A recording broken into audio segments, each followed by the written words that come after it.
You're listening to the AI Moment with me, Jonathan Wagstaff. Me, Danny Denhart. Today, we're going to tackle what a lot of people always have a panic over is Christmas. So we're going to dive into AI at Christmas and how it can help you with turkeys, how it can help you with cooking, and maybe put together some presents that you might have struggled with previously. Jonathan, what are you going to use AI for at Christmas, or how can you inspire people to jump on the AI train at Christmas?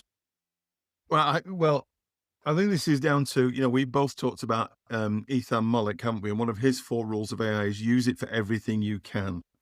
And obviously, with Christmas coming and the goose getting fat, then your mind turns to, okay, so what sorts of things could this possibly inject? And what are some of those slightly problematic areas of Christmas that maybe our technology friend can help us with? So one straight off the bat, Dan, that springs to mind is present ideas, because of course one of the things that we all struggle with is present ideas. But I suspect that if you're able to give the AI the names of some of the people that you are near and dear to, or maybe some of the people that you are not so sure about and you don't know what to buy, or even that situation that we've both been in and lots of people listening will have been in, which is the dreaded office secret Santa. Like, you've got to spend £10 and buy a present for that person over there, and you've not got much idea. Well, of course, you could say to AI, you say, oh, this person is roughly this kind of age, and these are the sorts of things they're interested in, and maybe there's some things I've seen before. This is my budget. And you could say to it, I want you to give me 3 present ideas for this person. I want you to give me a practical present idea. I want you to give me a playful present idea, and maybe something that's a bit more unique or handmade. Also, in each case, tell me why it thinks it fits the character of the person I've told you about. So I think that's one area it could help. I mean, obviously, with your nearest and dearest, you're probably going to want to be much more personal about your present, and they're probably not going to want to know that AI's help you choose the Christmas present. But I think in a lot of areas where people struggle to know what to buy, it could really help with just some ideation, ideas and thoughts around what you could buy for somebody. So that would be one area I'd say straight away. What do you think? Yeah, I like the Secret Santa idea. I know that's something so many people dread. And I know, actually, interestingly, I know people who book holiday just so they don't have to do the Secret Santa. So that's something that I think is a brilliant use case for AI. I personally, when we were back and forth on the ideas, I love cooking. I wouldn't call myself a chef, but I know how to cook. And I know so many people struggle with when to cook what, how long for. So I think that's a great way of doing it. Something that I know some people struggled with over the last few years is how do they create a vegan option? So I know that's something that AI will be great at, and recipes is its bread and butter. So I would say that that's one that if you're struggling or you need some inspiration, that's definitely an idea. I really liked your idea of doing a personalised present, like adding in the notes. It's a sibling there of certain age, they like X, Y, and Z, or a spouse. I think are really easy ideas. One area that I think some people might not think around it, but it's actually budgeting. I think budgeting is one that at Christmas can be so difficult.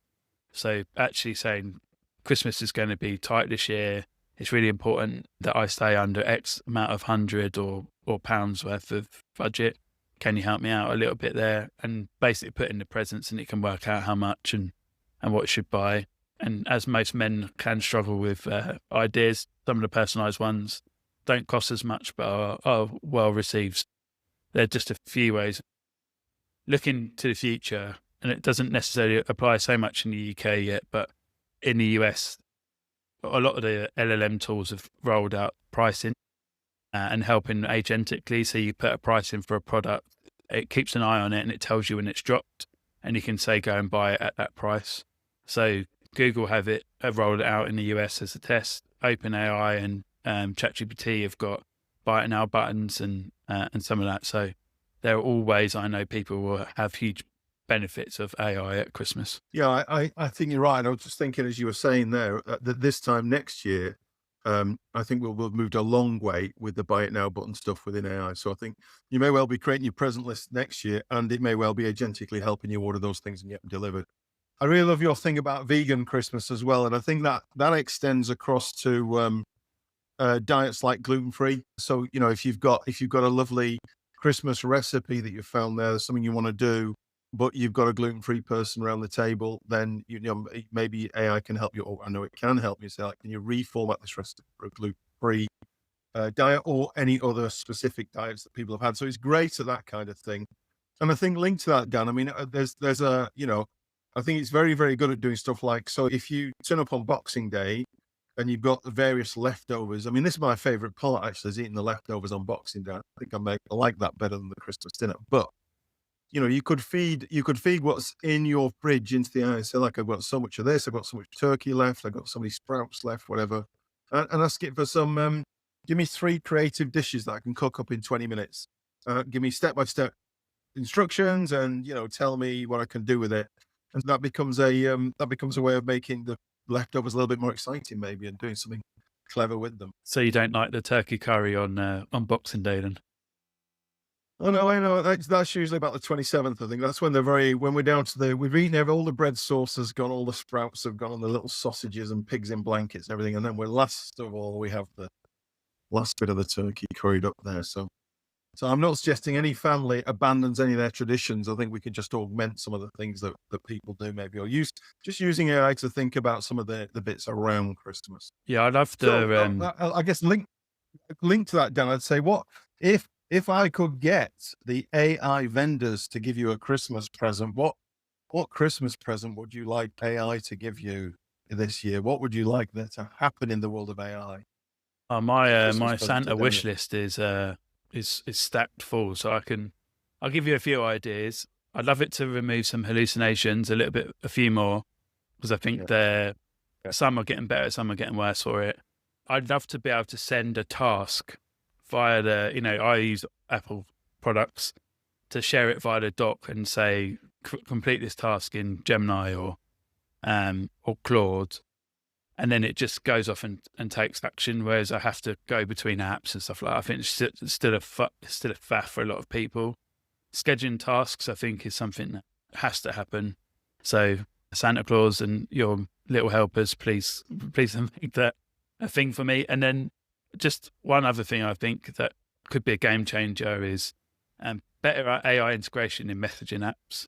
So I don't know what Meta are playing at with WhatsApp, but handle follow-ups, scheduling, understand which groups worth, actually investing time in, and stuff like that. I think has to kind of happen. I'd love for that to happen. I don't know why Apple haven't rolled out an iMessage yet, but I'm sure a lot of the American and Canadian users would much prefer it to be rolled out in iMessage as well. How about you, Jonathan? I would agree. Yeah, no, and I think I'd add a couple, Dan. I think one is, I'd really like it to be much better at voice analysis than it currently is. So right now, if you want it to analyze a meeting transcript, you have to give it a transcript, and then, in other words, you have to convert the voice recording into a transcript and feed the transcript into the AI tool. So I think it'd be great if you could just take a voice recording and dump it straight in. Some of them you can, some you can't. It's inconsistent. I'd love it to be solid. And then the other one, it relates to your thing about hallucination. I would, like you, I'd love it to hallucinate less. I think they're all getting better, but I'd like it to be more transparent if it does. So, for instance, if you said to it, go look at a website and then tell me this, that, and the next thing, it'll come back and give you an answer whether or not it was able to look at the website. I'd like it to be a bit more transparent about, I couldn't do what you said, but I've tried to guess this. And so you then know what you're dealing with rather than having to double check. So they'd be one or two of my things I'd like to see Santa bring along in the world of AI for 2025. I hope that they listen, especially in the voice analysis, as voice is definitely the thing that helps a lot of people out and can jumpstart projects, etc. So yeah, I completely agree. Good to see you, my friend. I will see you next time, and I'll wish you well with your preparations for Christmas. Likewise. Thanks, Jonathan. Thanks for listening today, everyone. If you liked what you heard, please give us a rating and review in any of the podcast players. We have a supporting newsletter, which is aimoment.co.uk, that comes out on Mondays and Fridays with every pod, and we dive a little bit deeper. So please subscribe there. Have a great week, and we'll see you soon.